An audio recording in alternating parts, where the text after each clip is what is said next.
трябва да се явим в народното събрание. Но не успях да намеря нито шапката, нито сакото, нито потника, нито боксерките, нито бастуна. Защо не пита жена си къде са? Абе, нали ти казва, жена ми е излязла някъде? Излязла? Сестрата? Лизе! Чекай, сестрата! Острото! Абе, ти знаеш ли, че жена ти е няма? Ти знаеш ли, че жена ти е няма? Ами да! Къде си?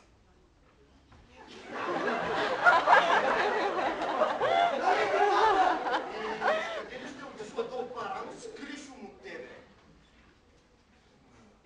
Сигурно отишла някъде на гости. Да, на гости.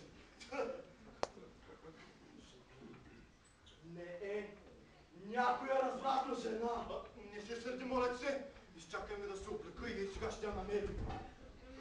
Добре, аз през това време ще отида в мати, нещо не е наред. Ще те свържа с личния ми дирниколог.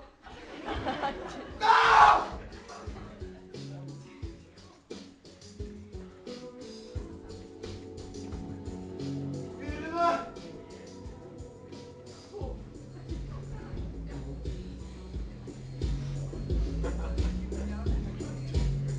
Пепирос! Няма ми дрехите и обущата!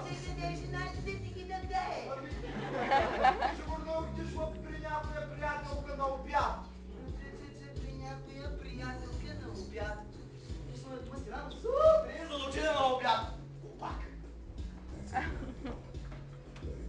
Моя съм Ирина не е някоя развратна жена. Да бе. Тя...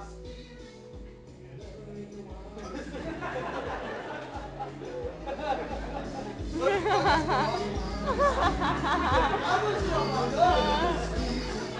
това и останалата част. Ти рока ли не си обличал до сега, бе?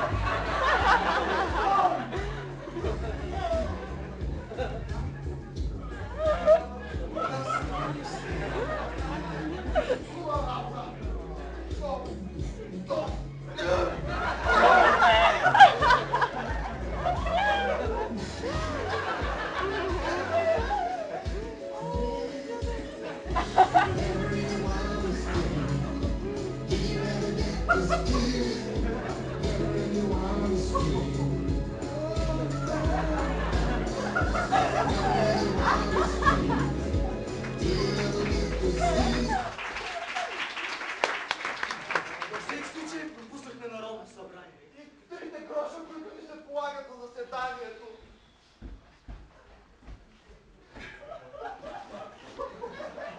А така!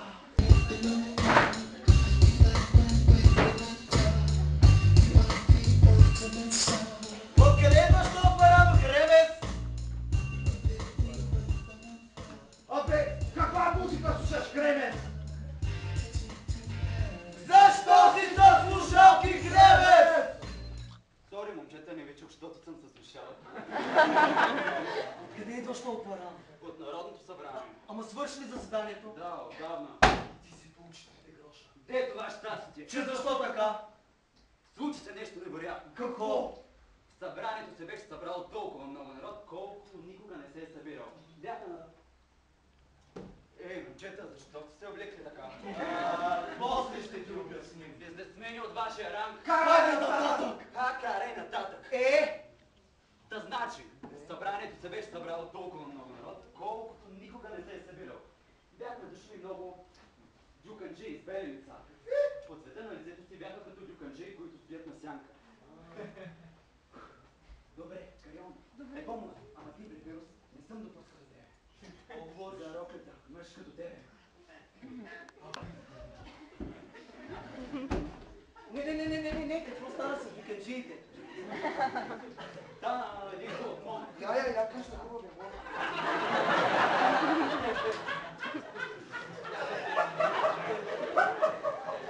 Не, бе. Жена ми няма. Дрехите ми ги няма. Разбрали сега? Вот! И моята!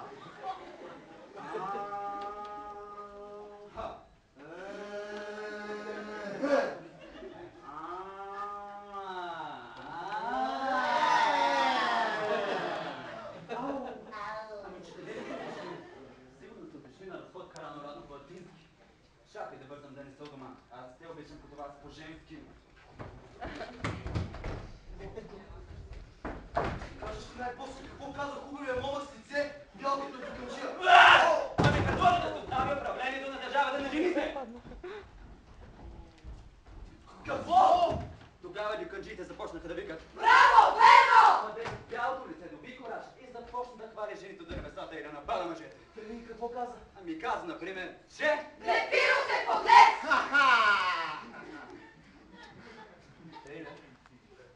А за тебе какво каза? Не става дума за мене сега. За Калион каза... Крадец! Само за мен ли го каза? Не само за тебе. Каза, че... Всички крадат! Каза, че... Ти си крадец! Каква е тази работа? Друго! Още каза... Домовщик! За кого го каза? За всички мъже. За всички мъже го каза. Добре, бе, някой възразил. Не, и той каза още, че жените са умни и никога не изказват тайните на женските събрания, а мъжете и вие, та и аз даже, сме били бърборковци и сме знатели всички решения от събранието. Че жените са услужливи, а пък ние мъжете, каквото вземем, не връщаме. Какво се реши? Държавата и властта се дава на жените! Понеже всички други опити за спасение на държавата били направени.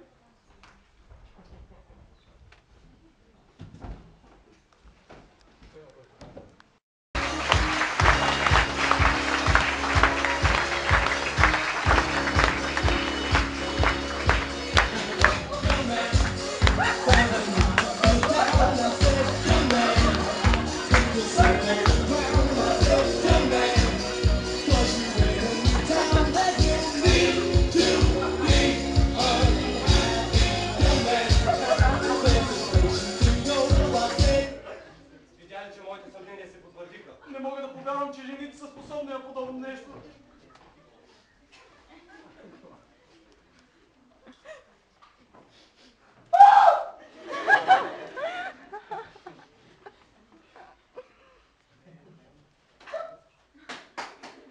Браво! Браво!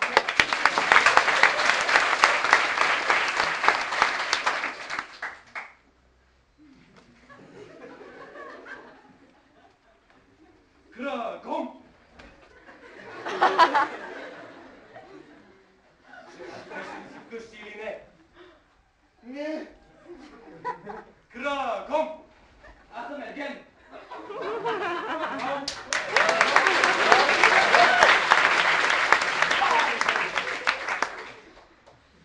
А твоята? И моята. А знаете ли къде са били те? На гости у някоя приятелка. А вашите дрехи вкъщи ли си бяха? Вашите сандали? Ама- Вашите намет? Ама те! Айде, няма нужда! Тази сутрин всички жени са били вън от домовете си. С дрехите на своите мъже. Те са се представили вместо вас в Народното събрание. Не ви казах, че цялото събрание беше бяло. Дюканджиите всъщност не са били дюканджи. Дюканджи, не забавте гласувам. Жените имат ли право на глас? Значи законът е незаконен. Трябва да свикаме ново Народно събрание и да отменим закона. Верно бе, това е толкова просто. Просто много се противопоставят. Ще употребим сила! Ръчете на мен, Кахванте! И на мене! Да, и на мене! И на мене! И на мен! Може и на мене. Снимка!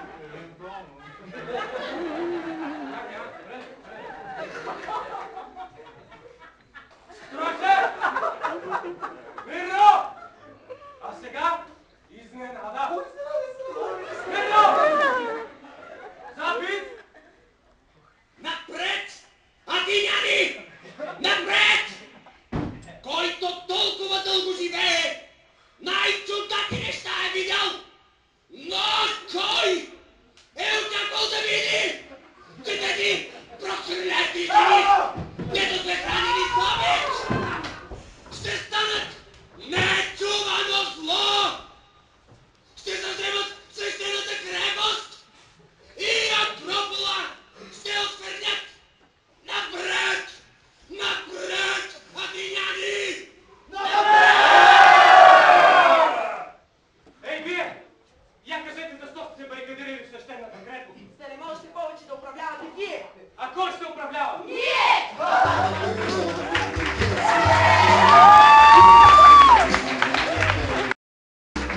dressing sharp and I'm acting cool. I got a cheerleader here wants to help with my paper. Let her do all the work and maybe later I'll make her. Oh God, I am the American dream. I do not think I'm too extreme, but I'm a handsome son of a bitch.